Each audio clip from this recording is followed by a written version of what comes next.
నమస్తే. ఇన్నాళ్ళు నన్ను సపోర్ట్ చేస్తూ, ఎంకరేజ్ చేస్తూ మీ ప్రేమని నాకు అందిస్తున్న ప్రతి ఒక్కరికి కృతజ్ఞతలు. అలాగే ఈ వీడియో కూడా ఖచ్చితంగా మీకు ఉపయోగపడుతుంది. లైక్, షేర్ అండ్ సబ్స్క్రైబ్ చేసి మీ సపోర్ట్‌ని నాకు అందించండి. అలాగే ఈ వీడియో పట్ల మీకున్న అభిప్రాయాన్ని కామెంట్ సెక్షన్‌లో కామెంట్ చేసి తెలియజేయండి. ఇప్పుడు వీడియోని చూద్దాం. నమస్తే, వెల్కమ్ టు అవర్ ఛానల్. నేను పద్మిని. ప్రస్తుతం పాటు ప్రముఖ ఆధ్యాత్మికవేత్త, ఆస్ట్రోన్యూమరాలజిస్ట్, ఎనర్జీ వాస్తు స్పెషలిస్ట్, శ్రీ విద్య ఉపాసకురాలు శ్రీమతి జయప్రద గారు మనతో పాటు ఉన్నారు. మాట్లాడతారు. నమస్తే అండి. నమస్కారం అమ్మా. శ్రీమాత్రి నమః. ఎలా ఉన్నారు? బాగున్నాం. మీరు ఎలా ఉన్నారు? నేను బాగున్నాను. జయప్రద గారు, ఏ రోజుల పుట్టిన వాళ్ళు ఎలా ఉంటారు అనేది ఒక సిరీస్ లాగా 7 days ది కూడా చాలా బ్యూటిఫుల్ గా చేసేసాము. చక్కటి రెస్పాన్స్. అండ్ శుక్రవారం పుట్టిన వాళ్ళైతే ఎగ్జాక్ట్లీ మేము మా ఇంట్లో ట్రీట్మెంట్ ఇలానే ఉంటుందని, సోమవారం పుట్టిన వాళ్ళు ఇట్లా అన్ని ఏ వారంలో పుట్టిన వాళ్ళందరూ కూడా రియాక్ట్ అవుతూ ఉన్నారు. దట్ అంత అక్యురేట్ గా ఎలా చెప్పగలుగుతున్నారు? కొంత రిసెర్చ్ తర్వాత కొన్ని విషయాలు కొంతమందికి కరెక్ట్ గా, అంటే వాళ్ళకి date of birth combination, name అన్ని ఎనర్జీస్ ఫామ్ అయితే వాళ్ళకి కరెక్ట్ గా లక్షణాలు మ్యాచ్ అవుతాయి. కొంతమందికి మ్యాచ్ అవుతుంది, కొంతమందికి మనకి మ్యాచ్ అయిపోతాయి. 100% మ్యాచ్ అవుతాయి. కొంతమంది 30 to 40, కొంతమందికి ఏమో అవునేమో ఇప్పుడు అబ్జర్వ్ చేద్దాం అని అలా అనుకుంటారు. అంటే ఇప్పుడు అలవాటు పడిపోయింది కాబట్టి రోజుల గురించి మనం మాట్లాడాం. యాక్చువల్ గా శాస్త్రం ప్రకారం చూసుకుంటే తిథి ప్రధానంగా చెప్తూ ఉంటారు కాబట్టి ఏ తిథి గురించి పెద్దగా ప్రస్తావన ఉన్నా లేకపోయినా పౌర్ణమి అమావాస్యల గురించి మాత్రం విశేషంగా అనుకుంటూ ఉంటారు. పౌర్ణమి నాడు పుట్టింది మా పాప అని చెప్పుకుంటూ ఉంటారు. లేకపోతే అమావాస్య రోజు అయితే కొన్ని అపవాదులు కూడా ఉన్నాయి. అయితే దొరని లేకపోతే దొంగని ఇట్లా రకరకాలు ఉన్నాయి కదా. సో అమావాస్య గురించి కూడా మాట్లాడుకుందాం. ముందుగా అయితే పౌర్ణమి నాడు ఆబ్వియస్ గా సకల కళల్ని సంతరించుకుని ఉంటాడు కాబట్టి చంద్రుడు. మరి ఆ రోజు పుట్టిన వాళ్ళు ఏ పౌర్ణమి అయినా కావచ్చు, అసలు ఏ పౌర్ణమి అయినా విశేషంగా ఉంటుంది.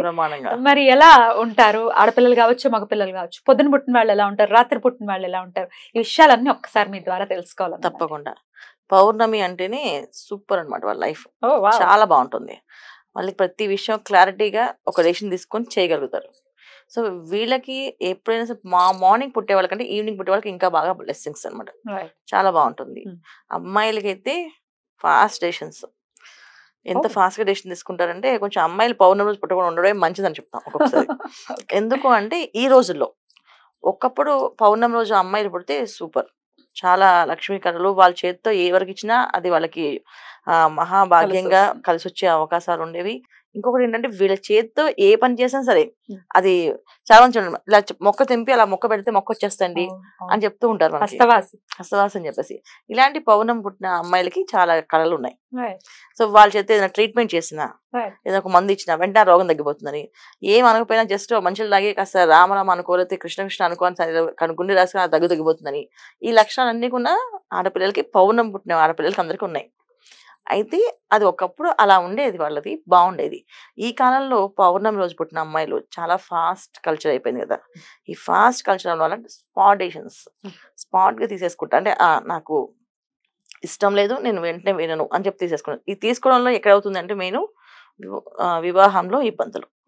కొంతమంది చేసుకోవట్లే, పెళ్లి చేసుకోమని చెప్పేస్తున్నారు, పేరెంట్స్కి క్లారిటీ ఇచ్చేస్తున్నారు, మేము ఇప్పుడు చేసుకోము, మాకు ఇప్పుడు చేసుకోవడం ఇంట్రెస్ట్ లేదు అని చెప్పేసి. కొంతమంది పిల్లలు ఏంటంటే చేసుకున్నాక హస్బెండ్ బాగాలేదని చెప్పి వదిలేస్తున్నారు. సో కొంతమంది అంటే ఇలాంటి ఇబ్బందులు ఫేస్ చేయాల్సి వస్తుంది. పాజిటివ్ ఎన్ని ఉన్నా మళ్ళీ అన్ని నెగిటివ్ ఉన్నాయి పౌర్ణమి ఆడపిల్లలకి. సో నెగిటివ్ ఏంటి అంటే చిన్న చిన్న రీజన్స్, పెద్ద రీజన్స్ కూడా కాదు. ఒక మోసం చేస్తే, మోసం అని హస్బెండ్ తెలిస్తే మోసం చేయకుండా ఉండడానికి వార్నింగ్ ఇవ్వచ్చు. కానీ వీళ్ళు అలా కాదు, మోసం చేస్తే కనీసం వాడిని ఇంట్లో కొని రానియం, ఇవాళ నన్నే మోసం చేస్తారంటే ఇంక ప్రపంచాన్ని ఏం మోసం చేస్తారు వీళ్ళు, అక్కర్లేదు అని చెప్పి తీసేస్తారు. సో ఇలాంటి విషయాల వల్ల కొన్ని ఇవాళ రోజున ఆడపిల్లలు పౌర్ణమి కంటే పౌర్ణమి లేకుండా లేనప్పుడు పుడితే బెటర్ అనిపిస్తుంది. అది ఇప్పుడున్న కల్చర్లో. కానీ పౌర్ణమి యోగాలు, కళలు అవన్నీ కొన్ని ఏంటంటే ఆరోగ్యాన్ని బాగా ఉంటారు, చాలా ఆరోగ్యంగా ఉంటారు పిల్లలు, ఎటువంటి ఇబ్బందులు రావు తొందరగా. అంటే చాలా మందికి ఉంటే స్కిన్ ర్యాషెస్ అని, ఫుడ్ పాయిజన్స్ అవ్వడం అని, ఏం తింటే పడకపోవడం, ఎక్కడికైనా వెళితే దిష్టి తగిలి ఇంట్లో వాళ్ళ వాలిపోవడం, ఇవన్నీ కూడా పౌర్ణమి జరిగే వాళ్ళకి ఉండవు, చాలా స్ట్రాంగ్ ఉంటుంది అనమాట. అసలు వీళ్ళ దగ్గర ప్రేతశక్తి రానికి భయపడుతుంది, అంత పవర్ఫుల్ గా ఉంటారు ఈ పౌర్ణమి రోజు. సో ఇలాంటి లక్షణాలు ఆడపిల్లల్లో ఎక్కువగా ఉంటాయి. మాటలు చాలా చక్కగా మాట్లాడతారు, ఆకర్షణీయంగా ఉంటాయి, వాళ్ళు చూస్తేనే మనం ఆటోమేటిక్ గా వాళ్ళు ఏం చెప్తే అది వినాలనిపిస్తుంది. అలాంటి లక్షణాలు కూడా ఈ పౌర్ణమి పిల్లలకి ఉన్నాయి.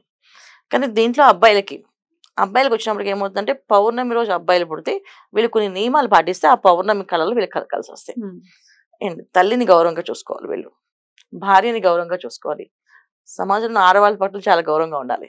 ఇలా గౌరవంగా వీళ్ళు ఉండగలిగితే బ్రహ్మాండంగా ఉంటుంది లైఫ్.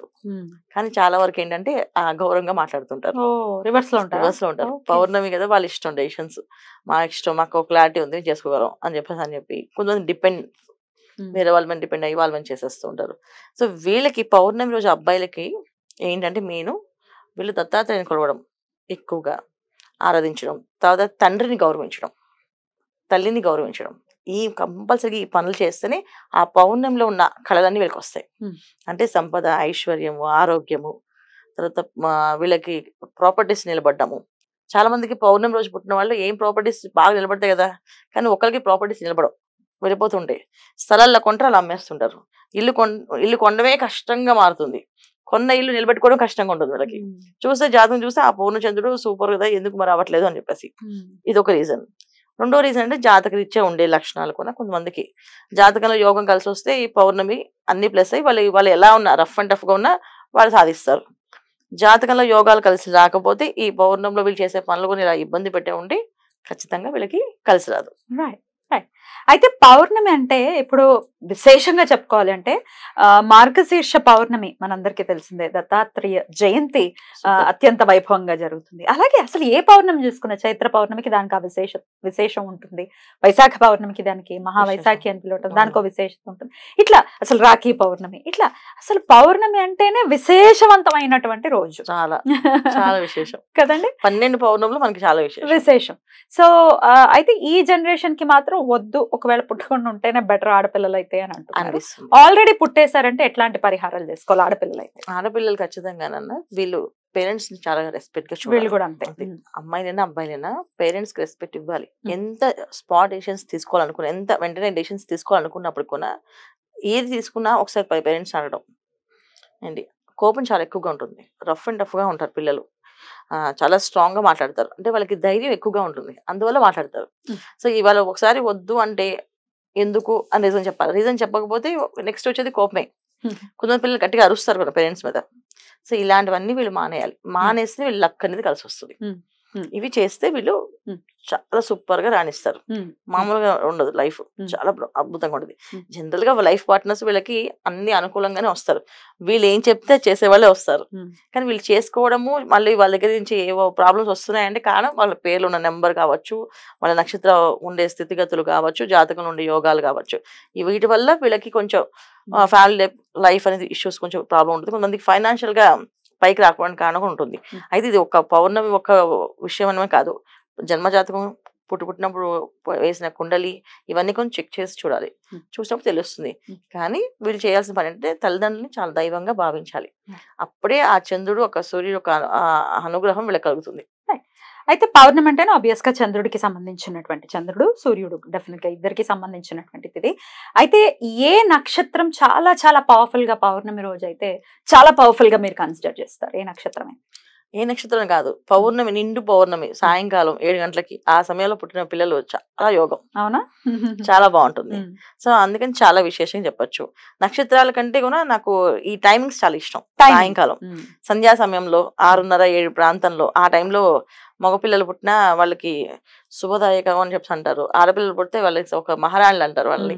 సో యువరాణులాగా వాళ్ళ భర్త వాళ్ళని చాలా ప్రేమగా చూసుకుంటారు, వాళ్ళ పాదాలు కందకుండా చూసుకుంటారు అని చెప్పేసి ఉంది. సో అలా నాకు అది చాలా ఇష్టం. కానీ రోహిణి నక్షత్రం రోజు పౌర్ణమి వస్తే అది ఇంకా అద్భుతం చెప్తుంటారు. తర్వాత ఆరుద్ర నక్షత్రంలో పౌర్ణమి వస్తే అది ఇంకా మంచిదని చెప్తారు. కొన్ని చాలా విశేషం. అంటే పౌర్ణమి, కార్తీక పౌర్ణమి, కృత్తికా పౌర్ణమి కదా, అది ఇంకా బ్రహ్మాండం. అంటే ఒక్కొక్క నక్షత్రాలు మొత్తం 12 నక్షత్రాలు 12 పౌర్ణములు మనకు వచ్చి తీరుతాయి. ఈ 12 నక్షత్రాలు చాలా పవర్ఫుల్ నక్షత్రాలు, ఏవి తగ్గేవి కాదు. అందుకే అయిపోయింది పౌర్ణమి రోజు ఆడపిల్లలు పుడితే నక్షత్రాలన్నీ చూడండి, కృత్తిక, విశాఖ, చిత్త. సో ఎన్ని స్ట్రాంగ్ నక్షత్రాలు ఇవన్నీ, మామూలు నక్షత్రాలు కాదు అసలు. మామూలుగానే విశాఖ నక్షత్రంలో అమ్మాయిని మనం చాలా స్ట్రాంగ్ అని అనుకుంటాం. చెప్పాను లాస్ట్ టైం వీడియోలో, చాలా స్ట్రాంగ్ ఉంటే చాలా గట్టిగా మాట్లాడతారు. అందులో అది పౌర్ణమి అయితే ఇంకా అంతే అంతే. అందుకని జాగ్రత్తగా డీల్ చేయాలి. ఇంకోటి పౌర్ణమి సోమవారం సాయంకాలం వేళ పుడితే వాళ్ళు చాలా సౌమ్యంగా మాట్లాడతారు, చాలా పద్ధతిగా. అంటే వాళ్ళ కోపం ఉంటుంది, డిసిప్లిన్ ఉంటుంది, అన్ని కూడా నెమ్మదిగా నిదానంగా చెప్తారు. మంగళవారం, గురువారం అయితే మంగళవారం లేదా చెప్తాను, అంటే పాజిటివ్ చెప్తాను. సో గురువారం పౌర్ణమి, ఇంకా వాళ్ళు వాళ్ళు చెప్పే విషయాలు మనం చక్కగా వినాలనిపిస్తుంది. అంత చక్కగా నీటి కూర్చోబెట్టి చెప్తారు వివరంగా, ఇలా ఇలా చేసుకోవాలి, ఇలా లైఫ్ ఉంటుందని. ఆదివారం పౌర్ణమి సాయంకాలం పుట్టిన వాళ్ళు అండి, ఇక వాళ్ళు అసలు ఇంటికి వాళ్ళు పెద్ద దిక్కులాగే ఉంటారు. అంటే చిన్నపిల్లలైనా సరే మొత్తం అన్నయ్యలు తమ్ముళ్ళు చెల్లెళ్ళు ఎవరున్నా సరే వీళ్ళే బాధ్యతగా తీసుకొని అన్ని పనులు చేసే విధానం, మాట్లాడే విధానం ఉంటుంది. సో పౌర్ణమి మంగళవారం మీరు అడిగినట్టు కొంచెం అగ్రెసివ్గానే ఉంటారు. ఎందుకంటే ఎంత కరాఖండిగా మాట్లాడతారో, అసలే పౌర్ణమిలో ఆ అబ్బాయిలు కొంచెం గట్టిగా స్ట్రాంగ్ గా, మైండ్ సెట్ చాలా స్ట్రాంగ్ ఉంటుంది. దాంతో మంగళవారం అంటే కొంచెం అగ్రెసివ్, కుజుడు అధిపతి కనుక, ఆ మంగళుడు అధిపతి కనుక ఖచ్చితంగా వాళ్ళకి లోటు లేదు. సో వాళ్ళ అడవిలోకి వెళ్ళినా అంటే కష్టం, అంటే ఇక్కడ శుక్రవారం పుట్టితే కంఫర్ట్ జోన్స్ ఇస్తాడు. సో అన్ని బాగుంటాయి వాళ్ళకి, తిండికి బట్టే లోటు ఉండదు. అది తల్లిదండ్రులు చూసుకోవచ్చు, లేకపోతే వాళ్ళ భార్య అయితే భర్త, భర్త అయితే భార్య సంపాదించుకోవచ్చు. కానీ సినిమాలో అలా కాదు, కష్టజీవులే వీళ్ళు. కానీ వీళ్ళు ఎక్కడికి వెళ్ళినా అన్నం మాత్రం వీళ్ళు దొరుకుతుంది ఈజీగా, లోటు ఉండదు. అడవిలోకి వెళ్ళినా అన్నం దొరికేస్తా ఉంటుంది దాన్ని. చాలా అద్భుతంగా వివరించారండి. ఇక నెక్స్ట్ ఎపిసోడ్ లో అమావాస్య రోజు పుట్టిన వాళ్ళ గురించి ఒక్కసారి మాట్లాడుకుందాం. Thank you madam. నమస్తే. నమస్తే అండి. శ్రీమాత్రి నమః.